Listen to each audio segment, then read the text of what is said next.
But the truth is, this week alone, there's $74 billion worth of public funding available, just under 4,000 grants. And there are grants for almost every kind of industry and almost every kind of activity. So there's Wow. plenty of money out there, but it's about being flexible. How can we make sure that we're well positioned for this grant and that we're taking the time to, I guess, craft the perfect pitch? Welcome to How to Build a Profitable Nutrition Business. If you love nutrition and you love helping people and you want to be in the game long enough to keep doing that, then this is the podcast for you. Let's get into it.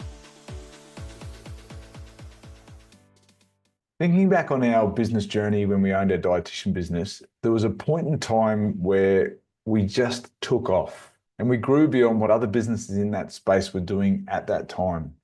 And that moment in time was actually when I met today's guest. That guest is Kim Yabsley from Growology, and Kim is a grant specialist, and she helped us get over $120,000 in grants, which allowed us to expand from a very small team to a team of 18 in a very short amount of time. So if you're a small health business and you want to learn about the bucket of money out there that the government will provide you to help grow your business, then this is the episode for you. Let's get into it. Welcome back to another episode of How to Build a Profitable Nutrition Business. Today, I'm with a lady who is fairly responsible for blowing up our business when we had our dietitian business. And she done that by helping us with grants. So it really helped transform our business with money that was available out there that I had no idea that it even existed. So I will hand over to Kim from Growology, Kim Yabsley. How are you, Kim? Yes, good. Thank you. And I think you should qualify blew it up in a good way. Yes, blew it up in a good way. Yes, of course, of course. It's how to grow a profitable nutrition business. Yeah. Uh, Kim, tell us, how did you get into grants? Because it's often, when we had our business, and I've said on this podcast multiple times that Stacey was the business brains behind our business. And without her, I would certainly have failed multiple times over. And it was through Stacey connecting with you that we sort of learnt that these grants existed. How did you get into this business? Yeah, it's a good question because I was actually in a totally different business. They seem very different from the outside. I got 20 years experience as a business growth strategist, but that was mostly targeted towards helping corporate and government clients to build better culture. And then what happened was I wanted to build a piece of technology myself to benchmark culture for these clients. And I didn't have the money to bootstrap it. So I got myself a small grant. Initially, it was like a $10,000 grant, and I built out the prototype, tested it with some clients. They love it. And then I went back and got another bigger grant to build out a full SaaS product. And over 2 years, I used 7 different types of grants together, and we scaled that business from 250,000 to 2 million. And then everyone I knew in business, every business owner mate I had was like, which grants did you use? How can I use them? And so that's when I kind of realized I think there's a real gap here for people helping small business owners understand how to leverage the potential of grants as a growth strategy for your business. Yeah, it's amazing. What we learned is there's so much money out there the government are willing to spend. And that took me a bit to wrap my head around. It's like, why are the government wanting to throw so much money? But obviously it's about then business grow, they employ more people and that generates tax revenue or whatever. But I was blown away just the amount of money that's out there for small business. Yeah, I think it is actually an important point to touch on and a lot of people kind of miss this in their knowledge about grants, is that grants are always going to follow demographic trends. So they're always about what is the census data telling us, what are the problems that people are having. So it could be a problem in a regional area, it could be a problem with a certain level of business growth, could be a societal problem like a community problem. So it's always about trying to solve a problem. And the ultimate aim of solving any problems from the government's perspective is to create a robust and sustainable economy. But along the way, they're trying to fix these specific problems. Yeah. Well, I mean, we were regional, which gave us more grants or access to grants, I guess. So they were always trying to invest and still are trying to invest in regional Queensland or Australia. And so we were really lucky. So I'll just go through some of the grants that you sort of helped us with that transformed our business. And we had grants for back to work grants to employ people or traineeship grants. Our admin staff for our business for a lot of the time that we owned the business were virtually cost neutral. Mm. Now, as a dietitian business, anyone listening to this can certainly relate that when you start out, it's very admin heavy. It's very admin heavy the whole way, whether you start out or not. And so having someone at the front desk is really beneficial, but it's a big jump to then employ someone to have someone at the front. But when you can do it with grants, get young people, traineeships, and then it's virtually covering the costs of that. That was a no-brainer for us. And so we had 4 or 5 locations where we had admin there that were so beneficial for our business. And then we got, I forget the names of the grants, you might remember them, but our regional grants for employing people, and we would get about $20,000 per employee. And so we would set up an office, say, in a new location, and then have a $20,000 grant. Now, often we would employ new graduates. So that was quite, there's a learning curve. They're not hitting the ground running. They've got to build up momentum. And so having that 20 grand was a real cushion to allow us to set up the business, allow them time to find their feet, and then start to generate revenue for us. And so we ended up, I think, with about 5 or 6 of those grants, which I don't think we could have expanded the way we did without those grants. Like they were transformational for us. Yeah, and that's one of I mean, wage reimbursement grants are something that people often overlook because they're like, oh, that's not in my plan. That's not really my expansion plan. I'm waiting till I make the revenue. But how much faster could we grow or scale if we had more quality people on the ground? And most of us as small business owners can't afford the kind of resource that we know we need or we've got a gap with. So yeah, the wage reimbursements are a super way just to supercharge that expansion and get quality team in place. Yeah. And I mean, even Mealzee, like we got a grant, had a prototype. I built like our own clinical software. It had a little bit of meal planning stuff built into it, but it was very clunky. And then you helped us with the grant to get this thing off the ground, and we turned it into a web application, and that sort of got the ball moving for us, where we put a lot into it now. And I've since been to startup incubator programs, and there's a lot more growth out there. And I'm looking at applying for grants mid-year, which could completely flip where we're at. So yeah, there's a lot Exciting. there. I think a lot of people don't realize that they're doing genuinely innovative things. And the Australian government does want to incentivise us to do things in a new and novel way, not just with the intent of streamlining our own efficiencies inside our businesses, but in terms of being able to bring new knowledge to the market, and which is very much what Mealzee is, right? Yeah. Doesn't exist before. And then it's about kind of stacking those opportunities over time to keep going. Yeah, that's right. So what, like, for health businesses, nutrition and fitness businesses, what kind of grants out there would you suggest that they look into, or what's even available for them? Yeah, look, I think the first thing to look at is, as a small business, what's going on in your region or state. So it's always good to look at what are your regions for you guys, Central Queensland or North Queensland or wherever you might be. What are the priorities of the state government in your area? And then what are the priorities of your state? And then what are the priorities of the federal government? So the federal government has 5 priority sectors, which are largely about big business and the things that make massive economic contribution to Australia. But every state has its own kind of strategic plan, and that's what our grant funding is going to be centered around. So for health businesses, it could be the small business funding in your state, and every state has a local page. Every time it'll be www.business.qld.gov.au or insert appropriate state. They're all the same. So you can check out what small business kind of priorities and offerings your state government has at the moment. And then you want to look kind of niche specific into your industry. So you want to be looking at, are we developing technology? Are we in private practice? Are we looking to employ more people? And so you would look specifically by either the niche that you're working in or what it is that you want to do. So I think of that. What if someone gave you $100,000? What would you do in your business? And then you would go search for grants around that theme. Yeah, right, right.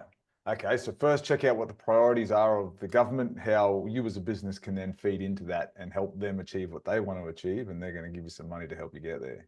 Yeah, because it's one of the key pitfalls I see is that businesses are just not grant ready. So often small businesses, and I get it, I'm a small business owner too. We approach these things when we really need the money, but there's actually a bit of a ramp up to it. Like any funder wants to know, what are you going to do with this money? When are you going to do it? How are we going to be able to incrementally measure it? What results are you promising at the end of it? And how are you going to communicate those results to us and industry?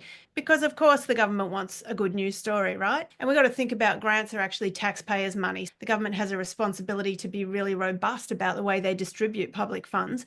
And so therefore businesses need to come into the grant process really clear, like able to demonstrate their successes to date and their progress so far, and clearly articulate what is this project with a beginning, a middle, and an end, and how are we going to measure whether or not it was effective in achieving the thing we set out to achieve. And a lot of the time businesses just aren't ready for that. And one Yeah. of the key mistakes I see with businesses is we all think that what we've developed is an absolute cracker of an idea. And most of us do have a really good idea, but so does everyone else. So we got to think about when we're applying for funding, people can get really despondent. They're like, oh, I applied once before, I didn't get anywhere. There's no money for businesses like ours. But the truth is, this week alone, there's $74 billion worth of public funding available, just under 4,000 grants. And there are grants for almost every kind of industry and almost every kind of activity. So there's Wow. plenty of money out there, but it's about being flexible. How can we make sure that we're well positioned for this grant and that we're taking the time to, I guess, craft the perfect pitch so that when a funder or a team of funders are sitting around a table assessing these grants, they might be looking at 3,000 grants and they've got 15 golden tickets to give out. So it's Yeah. always about doing a really good job of synthesizing the complexity of your business, your industry, and your offering, and putting that together in a really simple and easy to comprehend pitch. Yeah, I love that you said that, right? Because I was going to say, what are your tips to stand out then? Because if they're reading 3,000 grant applications, I imagine that's pretty dry. How do you stand out? So for someone that's never submitted a grant, and like we were fortunate that we connected with you and you were amazing, and obviously we had success with that. What, let's say someone didn't want to, like just wanted to try this themselves, what advice would you give them to stand out? Yeah, I'd say first of all, you want to get grant ready. So have your financials in order. Any funder for any grant is going to want to see what your business has been doing over the last couple of years.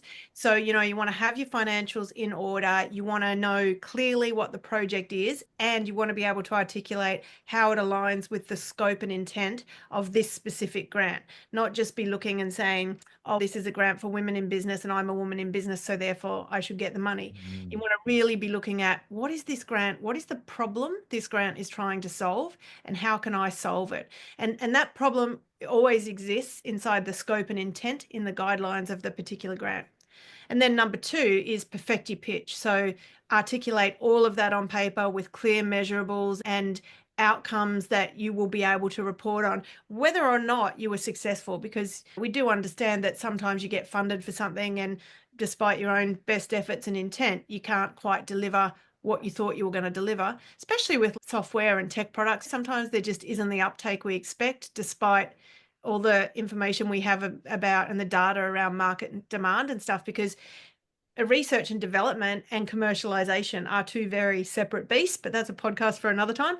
So, yeah, you want to make sure that you can perfect all of that on paper. And then, thirdly, it's really important to be consistent because you got to be in it to win it. The average success rate of a grant is only 17%. Ours is 49%. And that's Wow. because we do this all day, every day, right? So, you really, at 17%, you're going to have to apply 5 or maybe 6 times on by the law of averages before you're successful. So, don't give up on 1 or 2 or even 3 or 4, just to keep going. But just do make sure when you're getting grant ready that you're really looking at the intent and scope and that you are a really good fit and you're positioned to apply. Yeah, right. So how do people find out what grants are out there? Like I know you said go to the business websites, but if you're pretty new to this, like I'm just thinking of my experience, Mm. sometimes it's a little bit like reading Russian. It's, oh, is this one for me? It's a lot of government lingo. Yeah. Like, is there something in plain layman's terms? Yeah, there's a couple of ways you can do it. So, as I mentioned earlier, every state has their own kind of schedule, but they can be a little misleading because at times you might not be a Queensland business, but you might be a business that could use Queensland grants to help your clients or could use grants in Queensland to help Queensland clients of yours. But I do think it's a good idea to be on the mailing list for all states at that business.state.gov.au. There are some paid registers where you can get a list of grants, but they're pretty pricey. They're like $400 a month and sort of Mm. is another product that you've got to kind of maintain and look into. We do produce 4 times a year, we do produce a grants guide. It's called the Ultimate Grants Guide. It's the most comprehensive listing I've come across, and we created it just for this reason, because the biggest problem small business owners have is, where do I even start? Where do I find the grants? And how do I understand in layperson's terms what this grant is about? So we'll give you the link for that one if anyone wants it. We've just updated it for this year. And then the other thing How is, much is that one? oh, it's only $17. $17, and other Yeah. people are paying 400. Yeah. Look, we're doing it every week, right? Every week, 30 new grants open in Australia and 10 close. So a massive part of our work is just staying on top of that changing landscape. Yeah, right. We realized a while ago, well, we're doing this research for all of our VIP clients anyway to find the next big opportunity for them. So how can we bundle this into something that saves time and energy for small business owners? And off the back of that, we have a low cost membership where people can come along and learn more each month about grants, get an update on what grants are happening out there, and get some support with and critique of their submissions.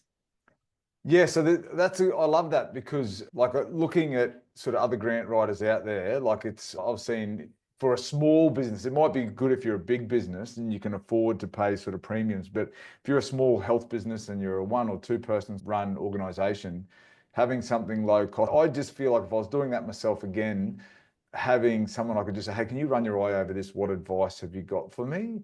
We just do that as a fortnightly. It's only a new offer. We just introduced it this year because most of the clients we work with we work with them in the way we work with you. So we're making them 150 grand, maybe more a year, and we just do all the work for them and bring them the opportunity when we see it. But there's this whole part of the market that can't invest at that level and probably isn't eligible to get that amount of money back, but they could pick up 5 or 10 or $20,000 along the way. And so they just really want to be kept in touch with what's going on, and they want someone to answer their questions as they come up. So that's what we do in that program. And we Yeah, do right. provide, it has an online program in it and a whole heap of tools and templates to help you put together a grant budget and a project timeline and those sorts of things. Yeah. Okay. I love that. I think that would be suitable for a lot of our listeners because, well, I mean, even the $17 Ultimate Grants Guide is amazing, because just Yeah. having that is something that we never had initially. Like it's, like I said, it's just something that out there that we didn't know existed. And then having since learnt about it, I can't believe that all of this is available. And most people still don't know about it. Is that fair to say? Totally, totally. And we see it as just like, it's just such an untapped growth strategy for small businesses, but it's not an overnight fix. And I think that's most people come at it from needing money now when there's a small grant available. And I think that's why people become a bit despondent or disappointed in the results if they don't win. But it's not something that's going to put money in the bank tomorrow or even in the next month or two. But it is an amazing strategy over a 12 to 18 month period if you stay consistent. So what about if people, is there enough grants out there that they can apply for similar grants? Because I know there'll be a limit, like on once you get a grant, there's so many. I think those regional grants we're only allowed up to 5 or 6. It might be. Yeah, yeah, and things like in Queensland, the business basics, you can only claim that once. But there's a great HR grant in Queensland for Queensland businesses to implement HR related solutions in their business. But you could be a provider of those solutions that is based in New South Wales, and you could advertise to the Queensland market and get 20 Queensland businesses to become your clients by helping them understand how they can use this grant to do something that they probably wouldn't have had the cash flow for. So that's another untapped strategy, is using grants as a client acquisition strategy. Yeah, right. Well, is there local council grants, or is it mostly state and federal level? No, there are local council grants. So every local council will have some money. If you think about the different layers of government and what they're responsible for, every local council has got funding for community activation, like getting the community engaged, keeping it active, and they'll have funding for community events. And then state government's going to be more about how do we get innovation and how do we drive, like for Queensland, because we're such a regionally diverse state, how do we drive regional innovation? And then federal government's going to have stuff that's broader. So how do we achieve our national objectives, and how do we help these known minority groups like disadvantaged youth or remote regional Indigenous populations? And also, I'm not sure whether you sort of had much to do with this market, but I'm just thinking in the health sphere that there would be organisational grants like the Heart Foundation and things as well, potentially, that maybe health professionals could look into? Yeah, totally. There's a heap of medical grants available. And I think we actually created a guide at the end of that year. If I can dig it out, I'll drop it to you to attach to the show notes. Oh, But awesome. yeah, so there's definitely like medical grants. Um, but there's also research grants. So sometimes you might be in this kind of field, but you have a particular interest in researching something. And then there's also community grants, which are not always just for not-for-profits or community groups. There are things like the AMP Tomorrow Makers Grant, which just incentivizes people doing great things. In fact, I think I mentioned that one to Stacey for you guys. Just people who are doing innovative and cool stuff. So there are grants just for that aren't even specific to an industry or an outcome. Wow. Yeah, I know why your business exists. I think it's a full-time job keeping your head around all these grants. Well, Kim, I will wrap it up there today. That has been amazing. If anyone that is listening to this, they have to have got some benefit out of even understanding that this whole bucket of money exists out there. So what we'll do is in the show notes, we'll put a link to your ultimate grants guide. Is that Yeah, all great. right? Yep. And if people want to connect with you, can they follow you on what Yeah, follow platform? me on Instagram. That's my goal for this first quarter of this year is to learn how to use social media properly to build profile because I've just got my 10 friends and family on there at the moment. Okay. So I'm Well, hopefully we can add another 10. Yeah, so it's Kim Yabsley on Instagram, and certainly they can follow us Growology on Instagram or Facebook. Okay, brilliant. Thanks, Kim. We'll put all of that in the show notes. Thanks for your time. Thanks so much for having me. Did you find this podcast valuable? There may be other nutrition professionals out there will also. If you like, share, and subscribe, it's going to help other nutrition professionals make an impact on the world just like you. Thanks.